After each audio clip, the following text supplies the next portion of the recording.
महर्षि रमण से बातचीत। एक सज्जन ने महर्षि जी से पूछा है, हृदय कहाँ है तथा साक्षात्कार क्या है। अब महर्षि जी ने बताया है, हृदय भौतिक नहीं है, वह आध्यात्मिक है। हृदय हृदय प्लस अयम, यह केंद्र है। यहाँ से संकल्प उदय होते हैं, उसी पर वे ठहरते हैं तथा वहीं पर वे खुल जाते हैं।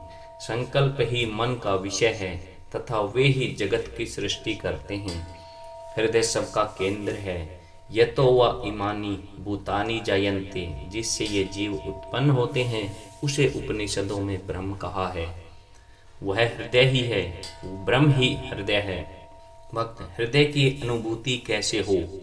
महर्षि, ऐसा कोई भी नहीं है जो क्षण मात्र को भी आत्मा के अनुभव से वंचित रहता हो, क्योंकि कोई भी यह स्वीकार नहीं करता कि वह कभी भी आत्मा से पृथक रहता है।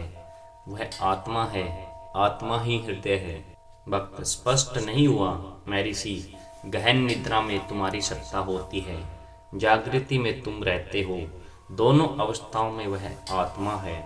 अंतर केवल जगत के भान का है, उस उक्त भान के अभाव का ही है। जगत का उदय तथा अस्त मन से होता है। जो हृदय उदय या अस्त होता है वह आत्मा नहीं है। आत्मा भिन्न वस्तु है, मन को उत्पन्न करती है, जीवित रखती है तथा क्लीन कर देती है। इस प्रकार आत्मा अंतर्निहित मूल स्रोत है। जब तुमसे प्रश्न किया जाता है कि तुम कौन हो, तुम वक्ष स्थल के दाहिनी ओर हाथ रखकर कहते हो, मैं हूँ। इस प्रकार तुम अनजाने ही आत्मा की ओर संकेत करते हो। इस प्रकार आत्मा का भान होता है। किंतु दुखी व्यक्ति क्यों? क्योंकि वह भ्रांतिवश मन तथा शरीर को आत्मा से मिला देता है। यह भ्रांति मिथ्या ज्ञान के कारण है। केवल इस अज्ञान का निवारण आवश्यक है। इस निवारण से साक्षात्कार होता है। भक्त, मन को वश में कैसे करें? महर्षि, मन क्या है? मन किसका है? भक्त, मन सदैव चंचल रहता है, मैं इसको वश में नहीं कर सकता। महर्षि, मन का स्वभाव ही चंचल होना है। तुम मन नहीं हो। मन उदय होता है और अस्त होता है। यह अस्थाई तथा अनित्य है, जबकि तुम नित्य हो। आत्मा से भिन्न कुछ भी नहीं है। आत्मा में अधिष्ठित होना ही आवश्यक है। मन की चिंता त्याग दो। यदि इस स्रोत की खोज लोगे तो यह नष्ट हो जाएगा और शुद्ध आत्मा शेष रहेगी। क्या मन को वश में करने की आवश्यकता नहीं है? महर्षि जी बताते हैं, आत्मा की अनुभूति होने के बाद नियंत्रण करने को कोई मन नहीं रहेगा। मन के नष्ट होने के बाद आत्मा प्रकाशित होती है। जिसने साक्षात्कार कर लिया है उसका मन सक्रिय हो अथवा निष्क्रिय, उसके लिए केवल आत्मा रहती है, क्योंकि मन देह तथा जगत आत्मा से पृथक नहीं है। वे आत्मा में उदय होते हैं तथा आत्मा में अस्त होते हैं। आत्मा से पृथक उनकी सत्ता नहीं है।